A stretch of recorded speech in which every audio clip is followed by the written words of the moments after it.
Hebreos 3, vamos a leer desde el verso 7 hasta el verso 13.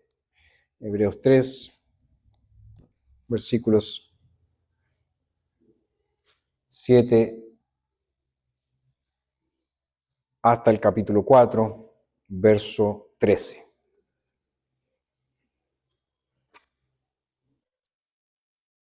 Escuchemos atentamente la palabra del Señor, palabra que es inspirada, infalible, inerrante y autoritativa para nuestras vidas. Por eso, como dice el Espíritu Santo, si oyen hoy su voz, no endurezcan su corazón como en la provocación, en el día de la prueba en el desierto, donde los padres de ustedes me pusieron a gran prueba y vieron mis obras durante 40 años. Por esta causa me enojé con aquella generación y dije, ellos siempre se desvían en su corazón y no han conocido mis caminos. Como juré en mi ira, jamás entrarán en mi reposo. Miren, hermanos, que no haya en ninguno de ustedes un corazón malo de incredulidad, que se aparte del Dios vivo. Más bien, exhórtense los unos a los otros cada día, mientras aún se dice hoy, para que ninguno de ustedes se endurezca por el engaño del pecado. Porque hemos llegado a ser participantes de Cristo, si de veras retenemos el principio de nuestra confianza hasta el fin.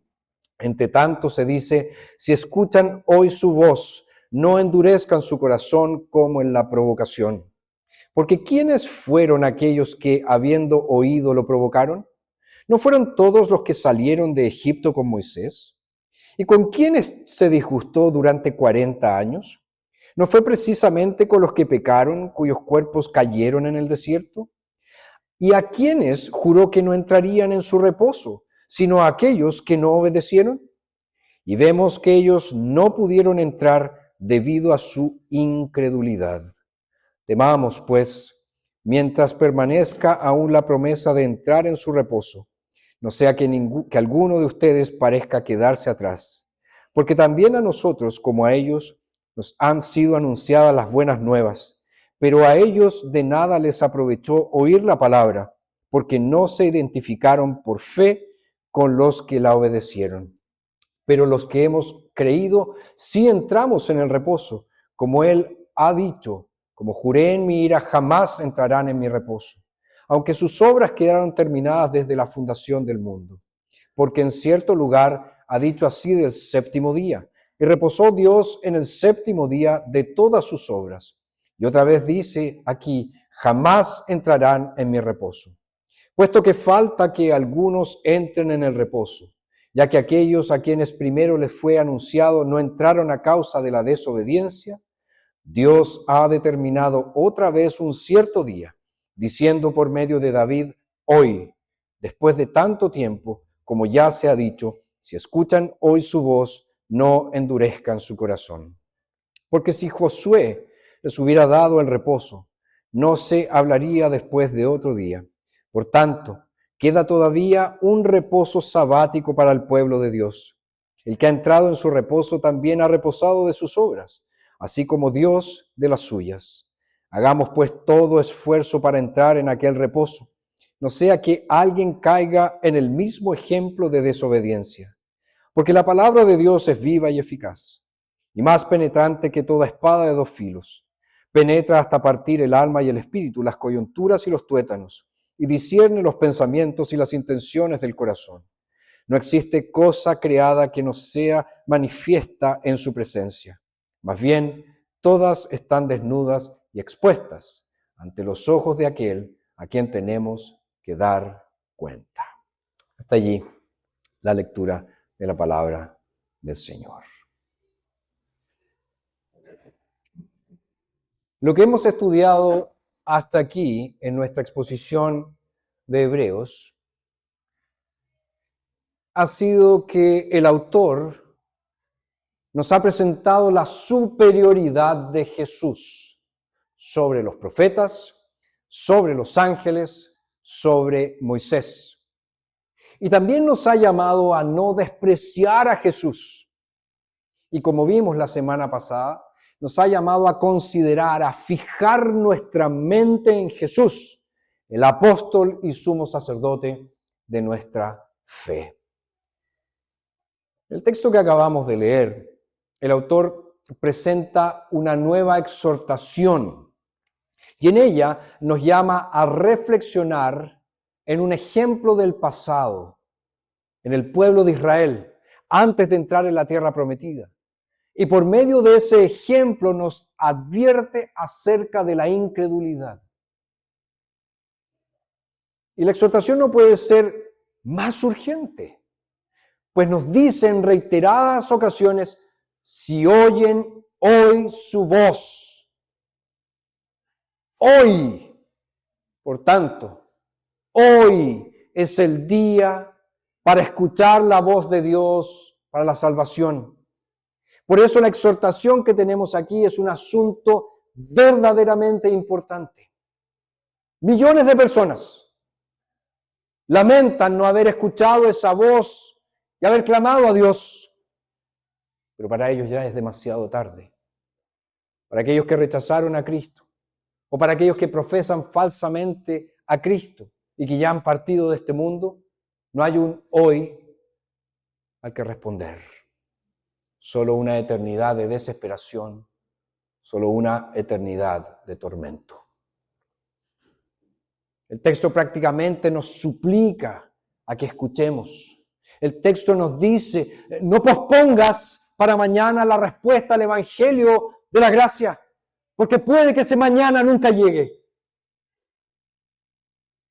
Ahora, la importancia del hoy se enfatiza con la repetición de esta palabra en varios lugares de la porción que acabamos de leer. Está en el verso 7, en el verso 13, en el verso 15 y 2 veces en el verso 7 del capítulo 4. De hecho, el apóstol Pablo señaló algo bastante similar en 2 Corintios capítulo 6, verso 2, cuando él dijo, he aquí ahora el tiempo más favorable, he aquí ahora el día de salvación. Entonces, la importancia de nuestro texto en el contexto de un pueblo tentado a abandonar la fe es evidente. Ahora, todo cristiano debería desear que estos textos le lleguen con la misma intensidad con la que el autor de Hebreos los predica. Entonces, que la urgencia de estas palabras centre nuestra atención en Cristo hoy, que no nos aleje de Cristo Jesús. Hay ciertas cosas de este pasaje que a mí me gustaría destacar para ustedes hoy. La primera está en los versos 7 al 11 del capítulo 3 y es una advertencia contra la incredulidad. Una advertencia contra la incredulidad. La segunda, que está en los versos 12 al 19 del capítulo 3, es un llamado al ánimo mutuo. Un llamado al ánimo mutuo. La tercera, que está en los versos 1 al 11 del capítulo 4, es una exhortación para no quedar fuera. Una exhortación para no quedar fuera. Y la última, que está en los versos 12 y 13 del capítulo 4, es un recuerdo permanente del juicio que vendrá. Entonces son estas 4 cosas. Una advertencia contra la incredulidad, un llamado al ánimo mutuo, una exhortación para no quedar fuera y un recuerdo permanente del juicio que vendrá. Y con esto presente, nuestro tema para hoy es el siguiente. Hoy es el día de la salvación. Hoy es el día de la salvación. Vamos entonces con lo primero, una advertencia contra la incredulidad. Si ustedes se fijan, este pasaje comienza con una larga cita del Salmo 95, precedida por las palabras del verso 7 que nos dice, por eso, como dice el Espíritu Santo. Como dice el Espíritu Santo. Fíjense que el autor aquí de Hebreos no sabe nada acerca de estas teorías modernas que niegan la inspiración, que niegan la autoridad de la Biblia. Él confía que las palabras de la Sagrada Escritura son las palabras del Espíritu Santo. Por eso él dice, este Salmo 95, que está allí en las Escrituras, Son palabras del Espíritu Santo para ustedes. Es la palabra de Dios para ustedes. Ahora, el contexto del Salmo 95 que es citado acá se encuentra en el libro de Números, particularmente en los capítulos 13 y 14 de Números, donde Israel, ¿verdad?, recibe el informe de los espías que habían sido enviados por Moisés para, ¿verdad?, ver toda la tierra de Canaán antes de la conquista. Y estos espías regresan y con incredulidad entonces le dicen al pueblo, no, es imposible realizar esto. No, allá hay gigantes. La tierra es buena, pero hay gigantes. No vamos a poder conquistar. Y finalmente, a pesar de la insistencia de Josué y Caleb, el pueblo decide no entrar. Entonces, en ese contexto de incredulidad, ¿qué hizo el Señor? Él juró que aquella generación no vería la tierra que con juramento prometí a sus padres.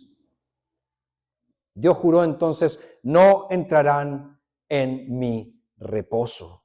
Y el autor entonces de Hebreos presenta esta antigua advertencia ¿a quiénes? A aquellos que son tentados a abandonar la fe, a dejar la fe, a dejar a Cristo.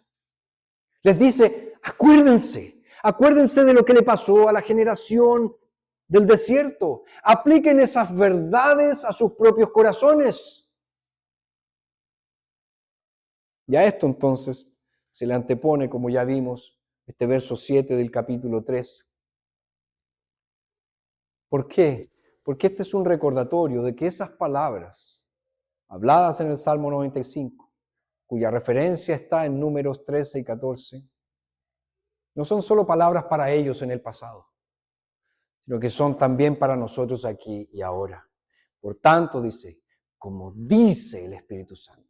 Ojo, no como dijo el Espíritu Santo, como dice el Espíritu Santo.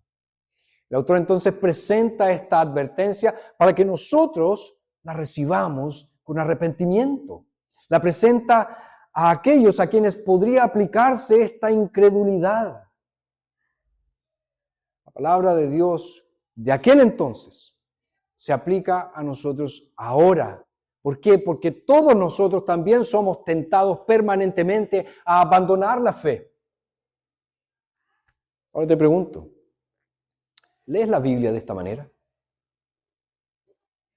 ¿La lees con fe, aplicando las preciosas palabras del texto a tu propio corazón, a tus propias circunstancias?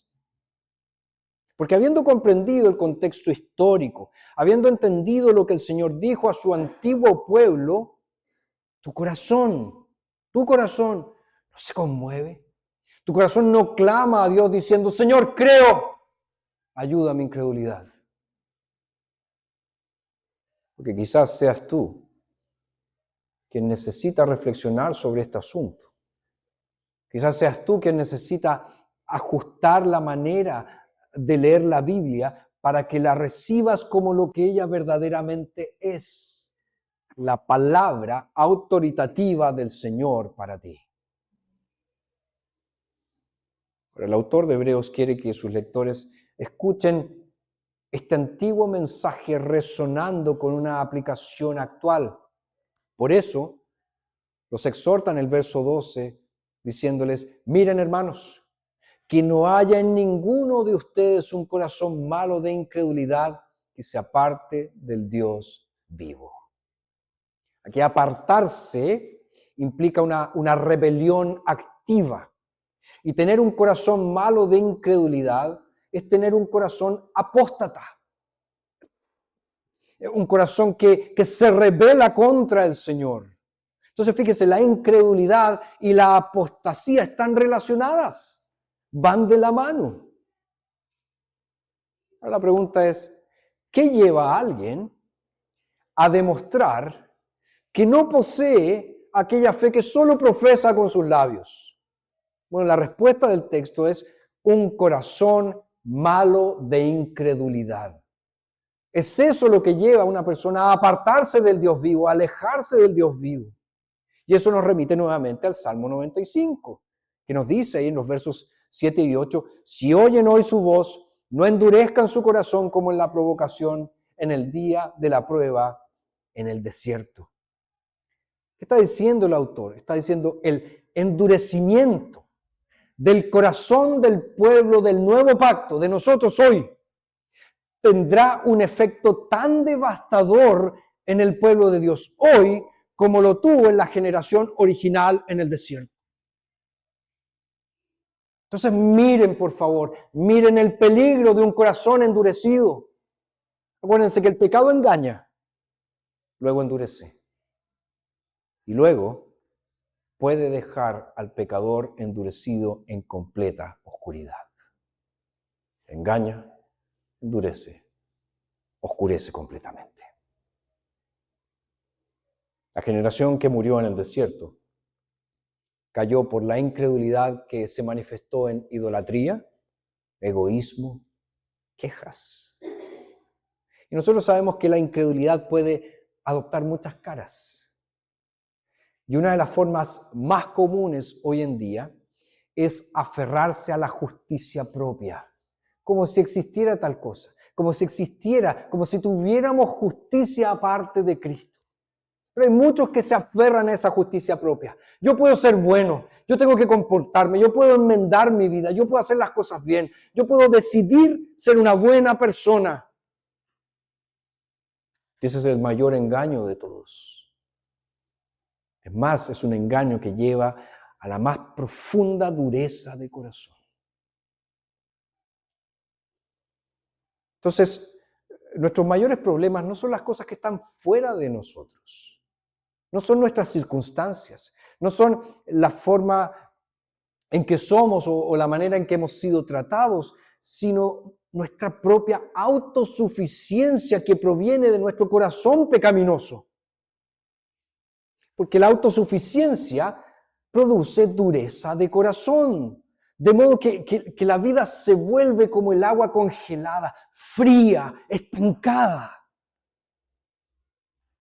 Y la autosuficiencia, ¿qué es? Es pura incredulidad. Y esta autosuficiencia lucha por dominar el corazón del pecador. Yo puedo, yo lo consigo, yo lo hago. Pero la autosuficiencia debe morir si queremos vivir de la justicia ajena, de aquella que se recibe por la fe y que proviene de la obediencia y muerte de Cristo por pecadores. Si alguien responde entonces al hoy del Espíritu Santo con un mañana, no se da cuenta de que está endureciendo su corazón, porque la demora, en lugar de facilitar la entrega, en lugar de facilitar la obediencia, en lugar de facilitar la fe, las dificulta. Si tú cierras el corazón al Espíritu Santo, cortas toda esperanza, cortas toda capacidad de nacer de nuevo. De hecho, quien cierra su corazón de esta manera puede descubrir que nunca, jamás ha sido un verdadero creyente. Entonces tenemos en primer lugar una advertencia contra la incredulidad. En segundo lugar, el texto nos habla de un llamado al ánimo mutuo. Un llamado al ánimo mutuo. Las preguntas que se plantean en los versos 16 al 18 del capítulo 3 están diseñadas para sacar a los lectores del falso refugio de la autosuficiencia y llevarlos únicamente a Cristo. Porque tras citar nuevamente el Salmo 95 en el verso 15, el autor pregunta, porque ¿quiénes fueron aquellos que habiendo oído lo provocaron? ¿No fueron todos los que salieron de Egipto con Moisés? ¿Y con quiénes se disgustó durante 40 años? ¿No fue precisamente con los que pecaron, cuyos cuerpos cayeron en el desierto? ¿Y a quiénes juró que no entrarían en su reposo, sino a aquellos que no obedecieron? Y ahí concluye en el verso 19, y vemos que ellos no pudieron entrar debido a su incredulidad.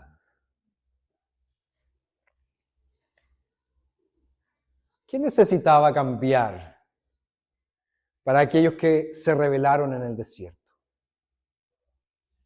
¿Tenía que cambiar el entorno en el que se encontraban?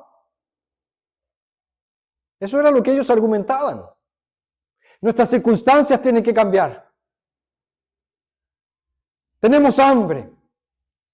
Tenemos sed. Este sol es molesto. Las circunstancias tienen que cambiar. Pero la respuesta de Dios siempre fue la misma. Frente a esa pregunta, ¿qué necesita cambiar? La respuesta era sus corazones. Sus corazones. Entonces aquí en nuestro texto, mediante estas preguntas que son profundas, mediante estas preguntas que son penetrantes, se nos llama a derribar todo aquello a lo que nos aferramos falsamente en busca de salvación y consuelo en lugar de Dios. Porque el Evangelio que es aprendido, es tomado por la fe, transforma nuestra manera de vivir, transforma el propósito de nuestra vida. De hecho, el apóstol Pablo destaca esta verdad en 2 Corintios capítulo 5.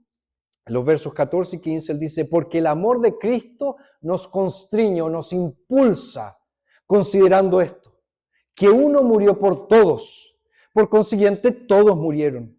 Y el que murió por todos, para que los que viven ya no vivan más para sí, sino para aquel que murió y resucitó por ellos. Ya no viven más para sí, sino para aquel que murió y resucitó por ellos. Y es en este contexto de profunda advertencia entonces que surge este llamado al ánimo mutuo. Al ánimo mutuo. Porque después de haber advertido a sus lectores que presten atención a este corazón malo de incredulidad que los aparte del Dios vivo, después de eso llama a sus lectores a vivir como comunidad de santos y a exhortarse, dice en el verso 13, los unos a los otros cada día, mientras aún se dice hoy, para que ninguno de ustedes se endurezca por el engaño del pecado. ¿Qué está haciendo Dios aquí? Dios está ordenando el ánimo diario los unos a los otros dentro de la familia de la fe como un medio para llevar a su pueblo de vuelta a casa. Porque, hermanos, un caminar fiel nunca sucede en soledad. El diseño de Dios, ¿cuál es? Que los creyentes comprendan la importancia de la comunión de los santos, que los creyentes comprendan la importancia de la iglesia del Señor. Ahora, este ánimo que proviene de la palabra predicada debe apoderarse de tal manera del corazón del pueblo de Dios que todos aprendan a repetir ese ánimo que da las promesas de Dios los unos a los otros en el curso común de la vida. Lo que oímos de la palabra de Dios siendo predicada tiene que entrar en nosotros, tiene que quedar guardado en nuestro corazón y nosotros a su vez repetirlos a los demás en el día a día. Para recordar las promesas, recordar la fidelidad, recordar el amor de Dios por nosotros. Para cada creyente entonces tiene que preguntarse, ¿estoy animando a mis hermanos a caminar fielmente? ¿O yo soy de aquellos que incita a la rebelión y a la incredulidad? Acuérdense que había de esos en el pueblo de Dios. Y lamentablemente fue la mayoría. Hubo dos, Josué y Caleb, que ellos incitaron al pueblo, no crean en el Señor, crean en sus promesas, Él es fiel, Él lo va a hacer. Pero habían otros que decían, no, esto es imposible, esto no va a suceder. Volvamos a Egipto, allá estábamos mejor. Fue la mayoría. Entonces te pregunto, ¿eres tú aquellos que anima al pueblo de Dios?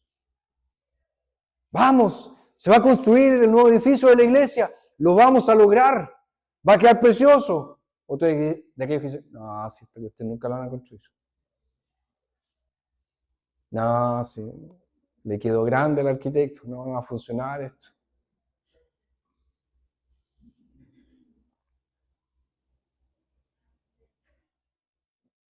El ánimo, el estímulo a caminar fielmente Este ánimo y estímulo que se deriva de la palabra se presenta de muchas maneras. A menudo se presenta como una exhortación abierta, pero en otras ocasiones se presenta como la voluntad de perdonar, mostrar compasión o confrontar con gracia, sin fariseísmo, a mi hermano, a mi hermana. A veces la exhortación llega como un corazón que anima a los demás. Entonces, este texto, queridos, puede ser tomado en serio por los cristianos que buscan maneras de animar a otros mediante una cartita, mediante un mensaje de texto, mediante un correo electrónico, mediante una llamada telefónica, mediante una visita, orando por los demás, animando a los más pusilánimes, ¿verdad?, con palabras y hechos amables. De hecho, el término que se traduce aquí como exhortarse es muy completo. ¿Por qué? Porque incluye súplica, incluye también amonestación, incluye aliento, consuelo. Entonces, ¿qué nos dice eso? Debemos hablar a nuestros hermanos conforme a sus necesidades. Yo no puedo andar agarrando a bibliazos a todos los hermanos de la iglesia, porque así soy yo soy duro. No, tengo que hablar con ellos conforme a sus necesidades. Algunos van a requerir una palabra firme, otros van a requerir consuelo, una palabra de ánimo. Incluso algunos solo van a requerir que les digas, estoy orando por ti. Estoy orando por ti. Ahora, que tal exhortación es esencial para la vida cristiana, lo destaca el llamado del autor, este llamado que nos hace a exhortarnos los unos a los otros cada día, dice. Es decir, con frecuencia, con regularidad. Mientras persiste, ¿qué cosa? Mientras persiste la tentación a la incredulidad. Por eso los creyentes deben exhortarse de esta manera continua. El texto dice, mientras aún se dice hoy, constantemente, frecuentemente. Ahora, ¿qué implica eso? Bueno, el hoy, que está aquí en el verso 7 del capítulo 3, era el hoy de vagar por el desierto. Pero el hoy, que aparece aquí en el verso 15, que es el hoy para nosotros como creyentes, es el hoy de la provisión y de la promesa diaria del Evangelio. O como dice el verso 1 del capítulo 4, es el tiempo mientras permanezca aún la promesa de entrar en su reposo. Entonces el llamado a animarnos unos a otros cada día, mientras ese llamado sea hoy, implica que el cristiano tiene que comprender su lugar en la historia de la redención. Vivimos en el hoy de la promesa y de la provisión de Dios. Vivimos hoy en el período entre la ascensión y la segunda venida del Señor Jesucristo. Y está allí Él, sentado a la diestra del Padre, intercediendo por nosotros día tras día. Si el Supremo Pastor ora de esa manera por su pueblo, nosotros debemos hacer exactamente lo mismo. Ora por tus hermanos, ora por los miembros de la iglesia, Cristo mi Salvador, por los adherentes, día a día. Día a día.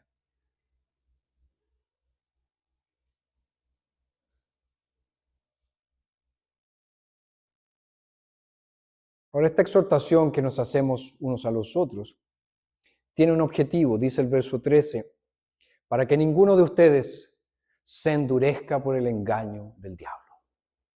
O engaño del pecado, dice. El engaño del pecado. La incredulidad. Fíjense, aquí hay una advertencia clara para nosotros.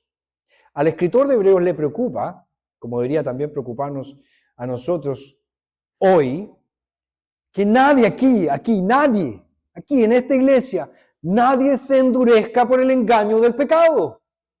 Debiese ser una preocupación constante de nosotros. Por el endurecimiento muestra la naturaleza progresiva de la incredulidad y su consecuencia inevitable, que es la apostasía. El Señor ha ordenado esta exhortación mutua entre creyentes como uno de los medios para mantenernos en el camino. Entonces, presta atención al llamado de animarnos los unos a los otros. Ahora, no nos equivoquemos aquí. Es un punto importante que hay que destacar. Una persona salva no puede perderse.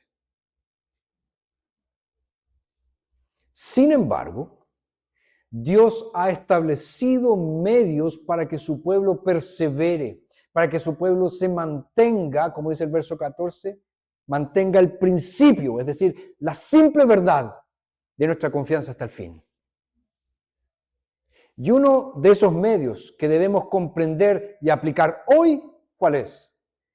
El ánimo mutuo, la confrontación mutua, la exhortación mutua. Así que todo verdadero creyente cruzará la meta, eso está garantizado. Eso es seguro, de eso no hay duda. Ahora, que el Señor haya ordenado que los compañeros del corredor lo animen hasta la meta, es también un medio que lo lleva a la victoria. En mi juventud yo corrí, hacía atletismo. Y no había nada mejor que cuando te animaban compañeros de equipo, al lado de la cancha, cuando quedaba poco, faltaban las fuerzas, uno creía que las piernas no iban a dar más, y ellos te animaban, te decían, vamos, vamos, corre, corre, sigue adelante. Nuevas fuerzas surgían no sé de dónde, y no llegaba a la meta. Es lo mismo. Llegar a la meta estaba seguro, iba a llegar. Pero el ánimo es un medio que Dios también ha establecido para nosotros. Una advertencia contra la incredulidad, un llamado al ánimo mutuo. En tercer lugar, una exhortación para no quedar fuera. Una exhortación para no quedar fuera. Aquí el autor de la carta contrasta a los israelitas que murieron en el desierto, que no entraron en el reposo de Dios por causa de su incredulidad, ¿con quiénes? Con los verdaderos creyentes. Aunque los israelitas, dice, habían oído la palabra de Dios, no prestaron atención a su mensaje. No creyeron en él, lo rechazaron, por tanto no entraron en la tierra prometida. Ahora, dos cosas tienen que llamar nuestra atención aquí. En primer lugar, como dice el verso 2 del capítulo 4, Israel no aprovechó las buenas nuevas, no aprovechó el evangelio. Fíjense, Israel oyó las buenas nuevas, Dios les habló, oyeron las palabras de Dios, vieron las maravillas de Dios, sin embargo rechazaron su voz y por su incredulidad no disfrutaron de la promesa. Entonces, hacer oídos sordos a la voz de Dios siempre produce un resultado desastroso. Lo que sucedió en el pasado es una advertencia para la iglesia de Dios hoy también. Y segundo, como nos dicen los versos 2 y 3 del capítulo 4, las buenas nuevas para la iglesia, el evangelio, debe ir acompañada de fe. Fíjense lo que dice, porque también a nosotros, como a ellos, nos han sido anunciadas las buenas nuevas, pero a ellos de nada les aprovechó oír la palabra, porque no se identificaron por fe con los que la obedecieron. Pero dice, los que hemos creído, sí entramos en el reposo. Oír las buenas nuevas de Dios, oír el evangelio y no creer en él, implica ¿qué cosa? La pérdida de privilegios. Y eso fue lo que le sucedió a Israel en el desierto. Sin embargo, la iglesia es el pueblo que responde con fe a las buenas nuevas del evangelio. Es decir, quienes creemos entramos en el descanso prometido por Dios. Y ese descanso se disfruta aquí y ahora y avanza hacia la gloriosa consumación, cuando vamos a disfrutar plena y completamente de Él en la eternidad. Ahora, fíjense que el autor en el verso 1 del capítulo 4 no usa el futuro, él no dice entraremos. Él dice la promesa de entrar, la promesa de entrar. ¿Y por qué lo hace de esa manera? Bueno, él quiere mostrar que la promesa de Dios se ha hecho realidad. El descanso de la fe es un reposo personal, es un reposo espiritual del alma en Dios, prometido como herencia para todos aquellos que son hijos de Dios.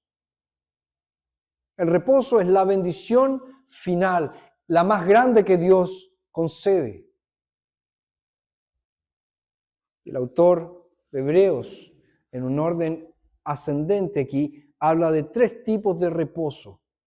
Los 2 primeros son tipológicos, o sea, son figurativos, y apuntan al tercero. En los versos 4 y 5 está el reposo de la creación. Por eso dice, porque en cierto lugar ha dicho así del séptimo día, y reposó Dios en el séptimo día de todas sus obras. Y otra vez dice aquí, jamás entrarán en mi reposo. ¿Qué nos dice la Escritura? Que Dios creó los cielos y la tierra con la palabra de su poder, y creó también al hombre y a la mujer a su imagen y semejanza. Y reposó Dios en el séptimo día. Ese es el descanso de la creación. Ahora, la palabra reposo, en ese contexto, no se refiere a aquel tiempo libre para recuperar las fuerzas físicas o las fuerzas mentales que se han visto agotadas durante una jornada extensa de trabajo. ¿Por qué? Porque nosotros sabemos que Dios no se cansa ni se fatiga. Ahora, cabe destacar también que del primer al séptimo día, ¿qué nos dice Génesis? Que hubo tarde y mañana. Pero en Génesis no se registra que hubo tarde y mañana del séptimo día. Y eso significa que el séptimo día simboliza, ¿qué cosa? El reposo prometido por Dios a su pueblo. Un reposo sin límite de tiempo. Un reposo eterno. Está entonces ese primero, el reposo de la creación. En segundo lugar está el reposo de Canaán, verso 6, puesto que falta que algunos entren en el reposo, ya que aquellos a quienes primero les fue anunciado no entraron a causa de la desobediencia. Acuérdense que el reposo de la tierra prometida era ¿qué cosa? Descanso del tiempo penoso de la peregrinación en el desierto, de las noches frías en el desierto, así como también era el descanso del ataque de sus enemigos. Y de hecho, esta promesa nosotros sabemos que se cumplió parcialmente cuando Josué, ¿verdad?, se dirige a las tribus de Rubén, de Gad y a la media tribu de Manasés después de la conquista y les dice, ahora que el Señor su Dios ha dado reposo a sus hermanos, como les había prometido, vuelvan y regresen a sus moradas, a la tierra de su posesión que Moisés, siervo del Señor, les ha dado al otro lado del Jordán. Se acabó la conquista. Ahora tenemos reposo. Vuelvan a sus territorios. Ahora, se cumplió en parte. Pero la entrada y posesión de Canaán simbolizaba otra cosa. Simbolizaba el cielo, donde cesarán todos nuestros sufrimientos, donde cesarán todos nuestros trabajos. De hecho, sabemos que Josué fue incapaz de someter toda la tierra. Quedaron unos y otros enemigos por allí. Por lo tanto, la promesa apuntaba a un reposo posterior, a un reposo que aún se cumpliría. Y en tercer lugar, en los versos 7 al 10 está el reposo celestial. El séptimo día después de la creación, como ya les dije, era un símbolo del cielo. Aquel día de reposo, el famoso Sabbat. También tiene un aspecto de paz, de conciencia, que todo creyente experimenta al convertirse a Cristo. Y un símbolo, nosotros sabemos, representa una realidad espiritual, pero no es esa realidad.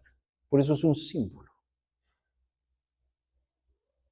Entonces, claro, están todos estos símbolos. La realidad es otra. Es el cielo con el Señor. Ya lo dijimos, el reposo que Josué le dio al pueblo no fue perfecto, no fue completo. Solo fue un anticipo del reposo perfecto, de este reposo espiritual, de este reposo del pecado y del mal. Josué llevó al pueblo a la tierra prometida, pero Jesús, quien es mayor que Josué, es quien lleva a su pueblo al cielo, al reposo final, al reposo completo de Dios. La palabra para descanso o reposo que aún le espera al pueblo de Dios está traducida aquí en el verso 9 del capítulo 4 como reposo sabático. Reposo sabático. ¿Y qué nos dice eso? Nos dice que el sábado, el sabbat, no es un día aislado, sino que apunta a una vida sabática. Una vida sabática. Es reposo en Dios mismo. Es el gozo que disfrutamos en su presencia. Entonces, para el creyente, el sábado no es simplemente un día de descanso en el sentido de que cesa nuestro trabajo, sino que es un descanso espiritual, es un cese, un descanso finalmente del pecado. Por consiguiente, el día de reposo era un emblema, una insignia del descanso eterno, de ese descanso prometido por Dios, donde experimentaríamos el gozo perfecto en su presencia. Ahora, el verso 11 del capítulo 4 nos dice que el descanso se concede a quienes, aquellos que se esfuerzan en la obediencia. Dice, hagamos pues todo esfuerzo para entrar en aquel reposo, no sea que alguien caiga en el mismo ejemplo de desobediencia. Nosotros sabemos que la salvación no es por las obras. La salvación es por gracia mediante la fe. Pero, quienes han recibido esta salvación por gracia deben esforzarse para entrar en el reposo de Dios. De hecho, la palabra que es traducida aquí como esfuerzo significa hacer algo con gran esfuerzo, hacer algo con gran motivación. Pero claramente el esfuerzo aquí, ¿cuál es? Es el esfuerzo de la fe. Insisto, la salvación es por gracia, pero permanecer en ella requiere esfuerzo. Sí, la batalla es del Señor, pero ¿quién toma la espada? Nosotros. Y debemos, como dice Pablo en Filipenses, ocuparnos de nuestra salvación con temor y temblor, esforzarnos en ella. Ahora, los salvos perseverarán. Los salvos perseverarán. Los salvos obedecen. Los salvos no retroceden. Los salvos no capitulan ante la desobediencia. Los salvos luchan contra el pecado. Los salvos resisten incluso hasta derramar sangre. Entonces tenemos una exhortación para no quedar fuera. Y por último, un recuerdo permanente del juicio que vendrá. Creer en el Señor y recibir sus promesas significa escuchar el testimonio de su fidelidad al pacto en la palabra. Y esta palabra cayó, ¿verdad?, en oídos sordos en aquella generación del desierto. Pero nosotros la escucharemos y la recibiremos si verdaderamente somos el pueblo de Dios.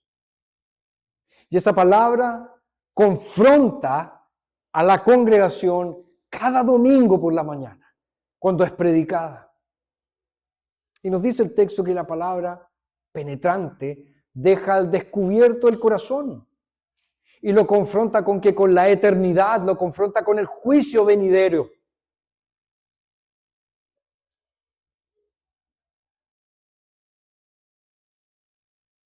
Esta palabra de promesa de Dios, la que el antiguo Israel no creyó.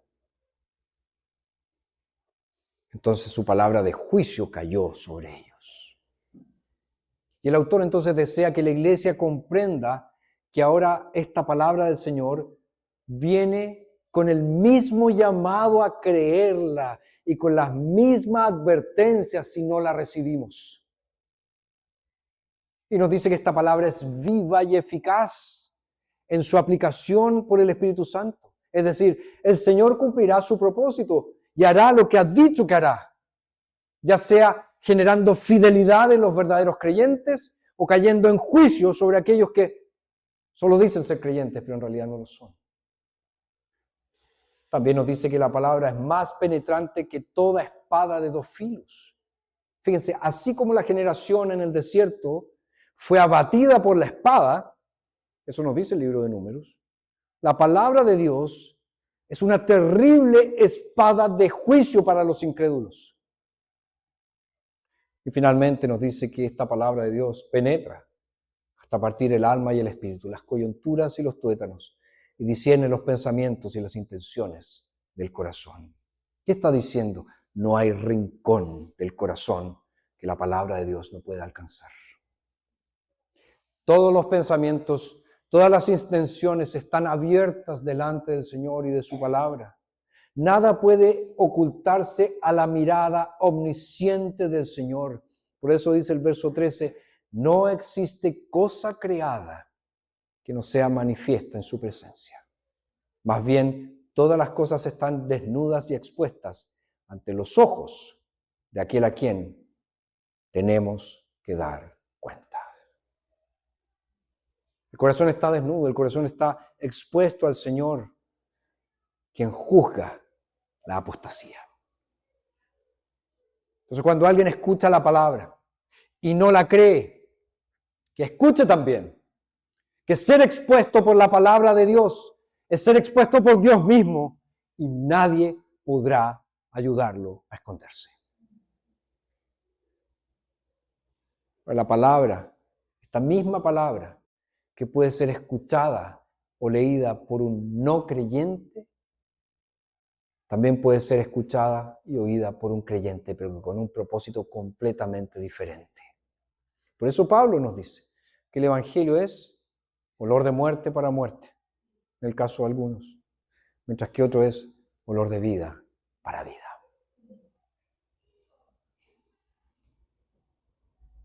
Por lo tanto, es muy solemne este mensaje con que termina diciendo, todos tenemos que dar cuenta. Queridos, hoy Dios nos exhorta a cada uno de nosotros a escuchar atentamente la advertencia. Examinémonos entonces detenidamente. Veamos si hay incredulidad en nuestro corazón, porque esa incredulidad endurece y nos lleva a apartarnos del Señor. Hoy, todos aquí hoy, hemos oído el llamado del Señor. Por eso, hoy es el día de la salvación. Te pregunto, ¿vendrás a Cristo hoy? ¿Vendrás a Cristo hoy? ¿Dejarás tu religiosidad y te entregarás completa y absolutamente al Señor? Los que son de Cristo oyen su voz y le siguen. Y solo ellos entrarán en el reposo eterno. Entonces, tomemos cuidado de estar realmente entre aquellos que pertenecen a Cristo y que gozarán del reposo celestial por siempre.